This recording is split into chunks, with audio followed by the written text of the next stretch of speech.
Meus cumprimentos, o meu boa noite a todos, dizer do prazer de estar aqui de novo, falando sobre personalidades espíritas, são mais de 50 no Brasil e no mundo, cada uma com a sua importância dentro do seu tempo de viver e de atuar na doutrina, nos estudos dos princípios superiores da evolução. Normalmente o mundo espiritual manda para os mundos habitados, no caso nosso planeta Terra, os mensageiros de cada momento. Assim, Moisés, Sócrates, Platão, Jesus, que divide todas as épocas, é o mais importante, mais luminoso que já pisou no nosso planeta. O pessoal do Renascimento, de todas as épocas. Enfim, cada mensageiro tem a sua missão, o seu trabalho. E não vem só, vem sempre em equipe, com companheiros que possam referendar o trabalho e estender esse trabalho em algum lugar do mundo. Então é a soma das atividades, das inventividades, do esforço, da busca de evolução de cada um, é que torna cada trabalho, cada momento muito importante. E nesse ponto, o Brasil é um território que eu chamaria de importantíssimo, porque aqui vieram vários mensageiros da nossa doutrina na missão divina, na missão de Jesus, que vem trazer tudo de conhecimento, de sabedoria e toda aquela forma de trabalhar e de fazer para que as pessoas sejam engrandecidas no caminho da evolução. Tanto que o Brasil é chamado de coração do mundo, pátria no Evangelho, no título de Humberto de Campos, num dos seus livros, através de Francisco Cândido de Xavier. Então, nós estamos numa terra de missionários, no passado e no presente. Temos muitos deles trabalhando ativamente em todo o território nacional e até em outros lugares do mundo. Hoje, a importância do nosso estudo está numa personalidade marcante do Triângulo Mineiro, que foi Eurípides Barçanufo. Há uma frase de Tomás Antônio Gonzaga, da Inconfidência Mineira, o grande Tomás, o Disseu de Marília, que disse assim: o respeito por meio das virtudes se consegue e nela se sustenta. Nunca nasce do susto e do temor. Repito o que está entre aspas. O respeito por meio das virtudes se consegue e nela se sustenta. Nunca nasce do susto ou do temor.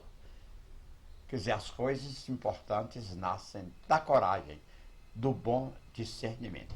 Nasceu Eurípides Barçanufo no dia 1º de maio de 1880, em Sacramento, Triângulo Mineiro. O 1º de maio é uma data muito importante para nós brasileiros, porque em 1941 o presidente Getúlio Vargas decretou o Dia do Trabalho, realmente a nova fase para aqueles que viviam de salários no Brasil. É uma mudança radical nas leis trabalhistas nesse 1º de maio. Então o Brasil tem essas duas importâncias de um 1º de maio, que é o Dia do Trabalho, e o nascimento de Eurípides Barçanufo em Sacramento. Sacramento era uma cidade pequena, com menos de 4.000 habitantes, quer dizer, interior de Minas, uma cidade muito simples, onde as pessoas deviam conhecer profundamente umas às outras. Ele era um menino de brilhante inteligência e desde criança um alto senso de responsabilidade. Mais tarde, educador, político, farmacêutico, jornalista e médium, um dos mais importantes médiuns do espiritismo no Brasil. Fisicamente franzino, teve uma infância muito pobre. Sua mãe era o centro de sua atenção e, por sofrer insidiosa enfermidade, com crises periódicas, ela constituía a maior preocupação do filho Eurípides. Contabilidade. Estamos já entrando na questão profissional. Trabalhou como guarda-livros, era o termo usado na época, hoje é contador ou contabilista. Ele trabalhou como guarda-livros no escritório de seu pai, passando a auxiliar também desde cedo na manutenção da sua casa, do seu lar. Autodidata.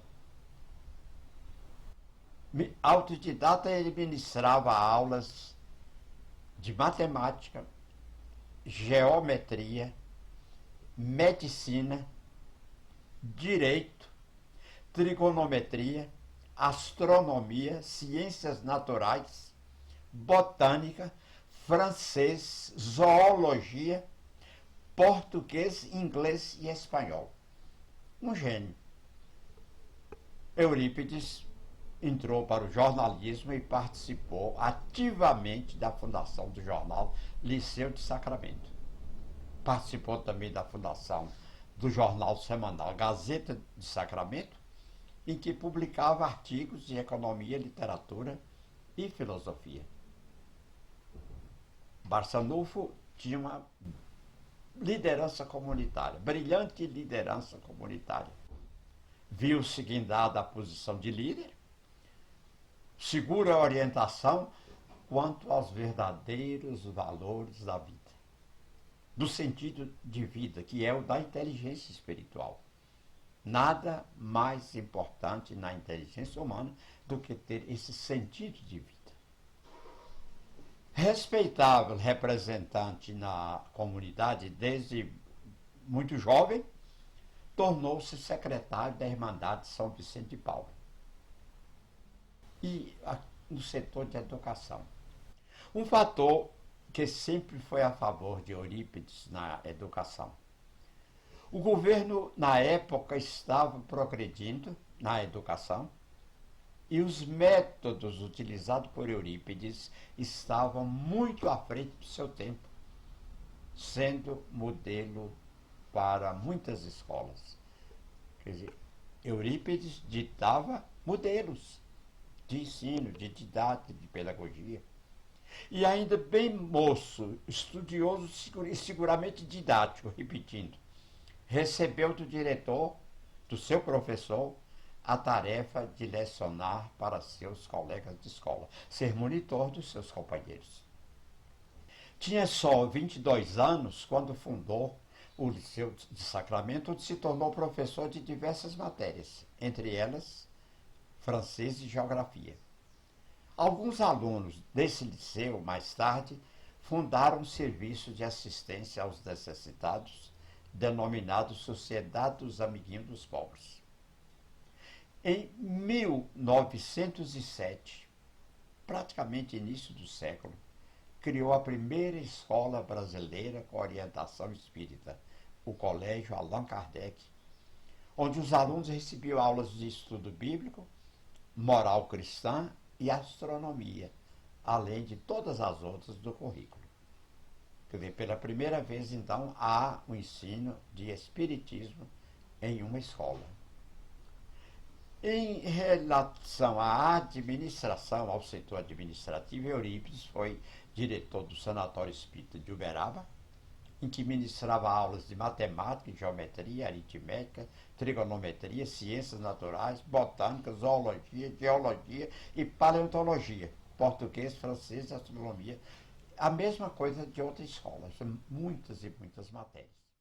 Na política, após muita relutância sua, aceitou a candidatura para o cargo de vereador, mesmo com grande carga de trabalho.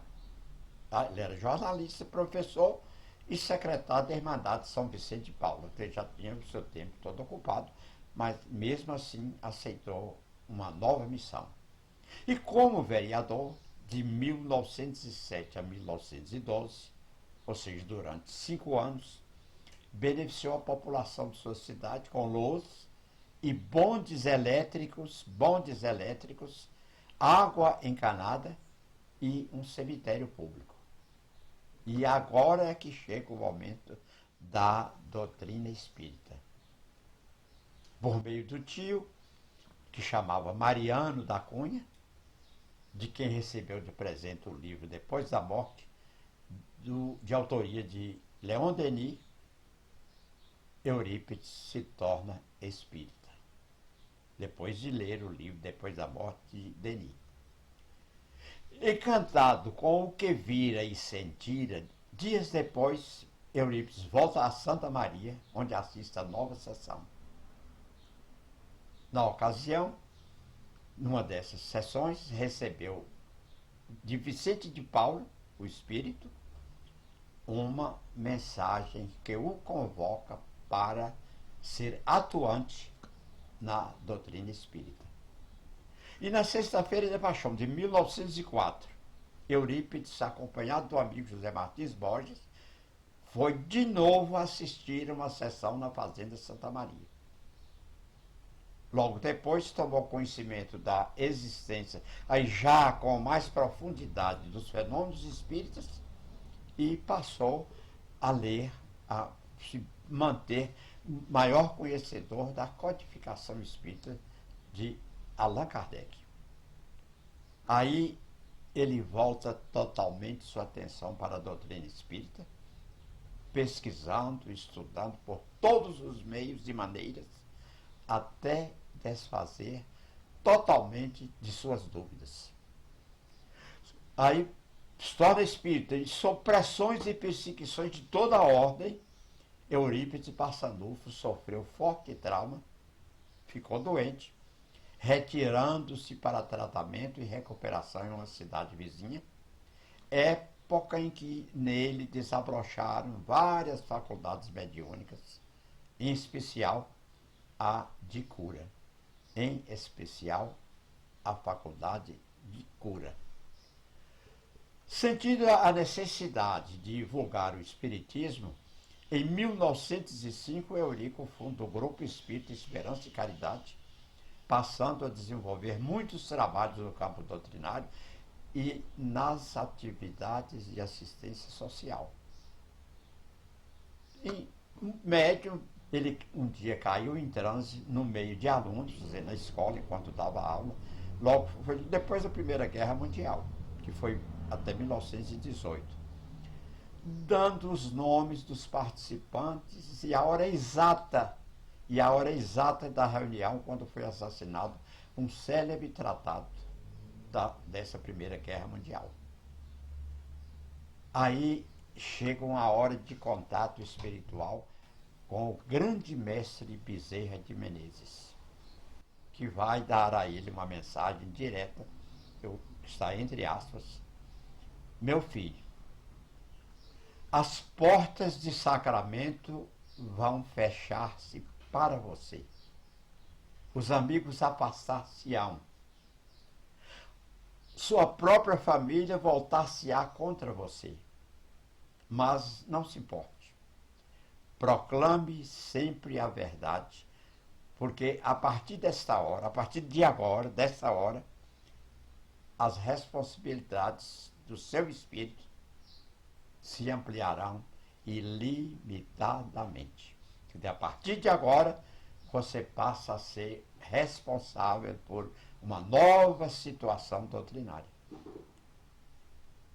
Então, nessa mediunidade múltipla que ele tem, um dos primeiros casos de cura foi exatamente com a sua mãe, com a sua própria mãe, que, restabelecida, se tornou valiosa assessora de seus trabalhos espíritas.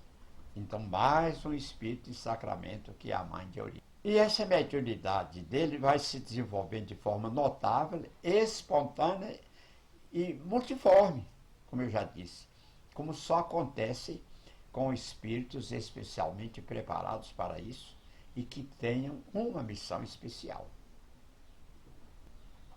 Eurípides é médium inspirado, vidente, audiente, psicofônico, receitista, psicógrafo de desdobramento ou bicorporeidade e de receitista que recebia então as prescrições do espírito Bezerra de Menezes. A capacidade de desdobramento ou bicorporeidade de Eurípides era tão comum em sua vida que atendia enfermos que se encontravam em outros locais. Ele entrava em transe, indo e vindo em espírito, e ia até onde estavam aqueles que necessitavam dos seus cuidados, das suas receitas. Nessas receitas que ele recebia de Bezerra de Menezes, diariamente ele também recebia cartas de várias cidades brasileiras pedindo remédios, remédios esses que eram manipulados na sua própria farmácia. Então Bezerra de Menezes receitava e ele manipulava os medicamentos e fazia a remessa pelo correio. Eurípides realizou um bom trabalho em benefício do sacramento. As farmácias, o Colégio Allan Kardec e o Grupo Espírita de Esperança e Caridade, apenas um pouco das obras que ele realizou e que ele era por isso chamado de o apóstolo do Triângulo Mineiro. E essa produção de vários fenômenos mediúnicos fez com que fossem atraídas para Sacramento, para pequenas cidades, centenas de pessoas de outras regiões. Ele atendia a todos e ninguém saía sem proveito. No mínimo, o lenitivo da fé e a esperança renovada. Chegava uma pessoa e saía outra, muito mais contente com a vida. Bom dizer que todos os remédios fornecidos por sua farmácia eram gratuitos. Ainda sob a orientação de Bezerra de Menezes, para o fornecimento desses remédios, que eram, repetindo, gratuitos, ele dependia de gastar praticamente todo o seu salário de professor e complementava com a ajuda de alguns confrades e confreiras. A farmácia contava ainda com um laboratório próprio e ele adquiria os medicamentos homeopáticos, repito, homeopáticos, e o instrumental necessário para o seu trabalho de manipulação, ele adquiria em São Paulo e no Rio de Janeiro. Em nenhuma de suas atividades visava retorno pecuniário. Tudo de graça. Milhares de cartas oriundas de todo o Brasil, com comovedoras solicitações de enfermos do corpo e do espírito, ele recebia todos os dias. Um grandioso trabalho, inclusive para que pudesse responder a todas. E o Colégio Allan Kardec? Fundado em 1º de abril de 1907. Ele então fundou o Colégio Allan Kardec, uma instituição que se tornou verdadeiro marco no campo da educação, ensinando, entre outras disciplinas, astronomia e repetindo os fundamentos da doutrina espírita. Notável pela atividade na educação e no tratamento espiritual, o Colégio Allan Kardec é o primeiro colégio espírita no território brasileiro. Acredito que no mundo, dado que o Brasil é o país mais importante na doutrina espírita. Aí ele persistiu lecionando, entre todas as matérias, o espiritismo. E com isso provocou reações em muitas pessoas da cidade. Procurado pelos pais dos alunos que chegaram a oferecer dinheiro para que ele voltasse atrás quanto à nova matéria, ele recusou e ante essa recusa os alunos foram retirados um a um. A escola foi se esvaziando. Mas já era a esse tempo o Colégio Allan Kardec conhecido em todo o país. Funcionou ininterruptamente até aí com uma média de 100 a 200 alunos. O Colégio Allan Kardec só deixou de funcionar por algum tempo em 1918, quando da pandemia da gripe espanhola, que havia assolado o mundo todo, inclusive as cidades de Sacramento no Triângulo Mineiro. Aí, também, além dos seus problemas na escola, surge uma polêmica religiosa. O espiritismo é novo em Sacramento. Eurípides Barçanufo quer trabalhar muito e quer estar presente em todos os momentos, em todos os lugares.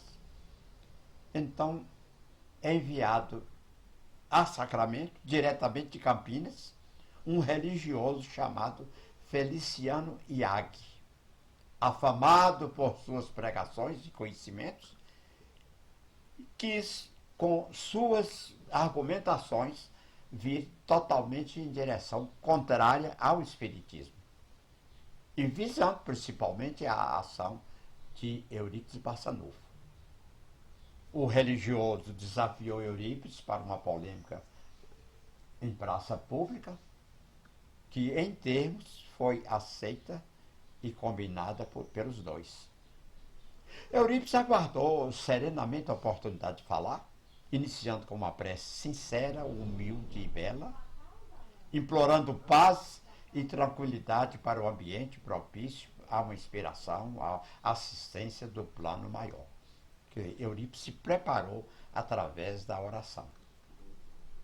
E em seguida iniciou a defesa dos princípios nos quais se alicerçavam os seus ensinamentos. Com delicadeza, lógica e dando vazão à sua inteligência, descortinou os desvirtuamentos doutrinários apregoados pelo contendor, pelo que recebeu manifestação muito alegre e muito ruidosa da enorme multidão que estava assistindo ao debate. E ao terminar essa famosa polêmica e reconhecendo o estado de alma do religioso, Eurípides aproximou-se dele e o abraçou fraterna e sinceramente, quer dizer, num ambiente de paz. Agora um momento duro no trabalho, na vida, na ação de Eurípides Barçanufo. 1918, tempo de pandemia, de gripe espanhola. Aí foi redobrado o trabalho dele, que já previra essa gripe espanhola muito antes dela chegar ao Brasil e ao continente americano, sempre falando na gravidade da situação que ela acarretaria. Quer dizer, para ele era um ambiente conhecido porque já previsto.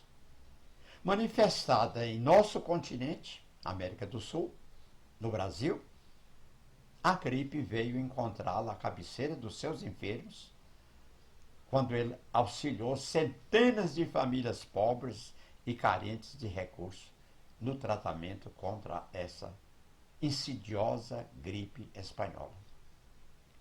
Eurípides seguiu com dedicação as máximas de Jesus e, principalmente nesse momento em que a doença ceifava vidas, espalhando muita dor, muitas lágrimas e muita aflição. Era aí que Eurípides havia chegado ao término de sua operosa missão terrena. Eurípides vai chegar ao fim. Ele vai ser vítima da gripe. Trabalhando como enfermeiro, como irmão próximo aos doentes, ele também pega a gripe espanhola. E vitimado por ela, ele desencarnou às 6 horas da tarde do dia 1º de novembro de 1918. 1º de novembro, dia de Todos os Santos. Ele tinha 38 anos de idade. E nesse momento da despedida, ele estava rodeado de parentes, amigos e discípulos.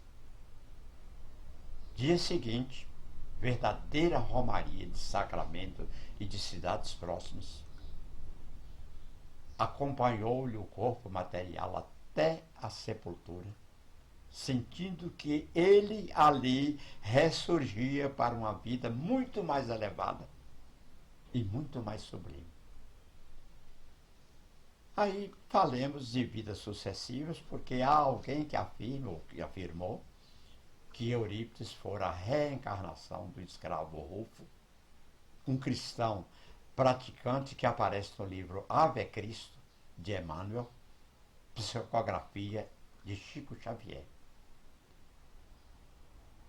Eurico também tem uma lembrança, juntamente com o médico Valdo Vieira, que fora companheiro de Chico Xavier, de uma encarnação deles conjunta no Antigo Egito. Então, deveria ser, no meio de todas as suas faculdades mediúnicas, também aquela de lembrança e relembranças das vidas sucessivas. Encontremos agora Eurico Barçanufo no plano espiritual. Ele que deixou uma história rica, humana e muito profunda.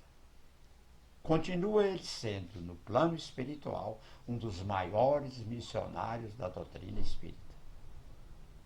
Ele, no plano espiritual, é pessoa importantíssima, porque capaz, inteligente, cheio de espiritualidade para o trabalho da caridade, então ele estará sempre presente. E por isso ele é pessoa que muito reconhecida. O seu trabalho é fruto de muito reconhecimento. Há uma homenagem, principalmente da família espírita.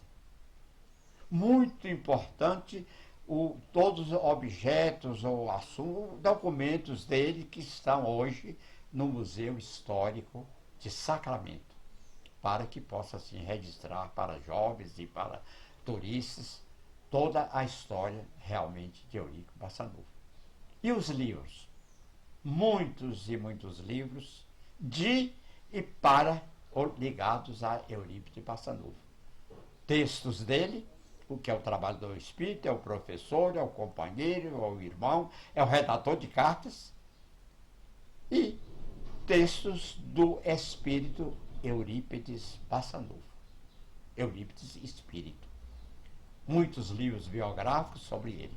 Há também a publicação de um DVD, que teve ampla venda e muito sucesso, os seminários realizados com o nome de Eurípides Barçanufo, a existência do lar Eurípides Barçanufo em Praia Grande, São Paulo, as casas espíritas com o seu nome, o nome de Eurípides Barçanufo. Então, em muitas e em várias cidades, todas com trabalho muito sério na área da educação de crianças e de jovens. Então, ao grande pedagogo, as lembranças, o trabalho, o aproveitamento daquilo que ele ensinara. Há também o Instituto Espírita Eurípides Barçanufo, um instituto. Sobre ele, peças teatrais contando sua vida e sua atuação. Muitas e muitas palestras são realizadas com temas ligados ao seu nome. Então, seminários, reuniões, palestras, discussões, é um nome inesquecível. O jornal O Bora, em 17 de novembro de 1918, é dito uma nota longa sobre a personalidade dele. Disse que, entre aspas, a vida de Eurípides Barçanufo é um fato raro na história da humanidade. Compenetrado dos elevados sentimentos de caridade e amor ao próximo, só procurou fazer o bem, auxiliando sempre os mais necessitados. Esse vulto iminente, essa alma toda cheia de bondade, não teve ódio nem rancor de ninguém. A humildade foi um dos traços predominantes de seu caráter reto, sempre avesso aos gozos efêmeros da vida terrena.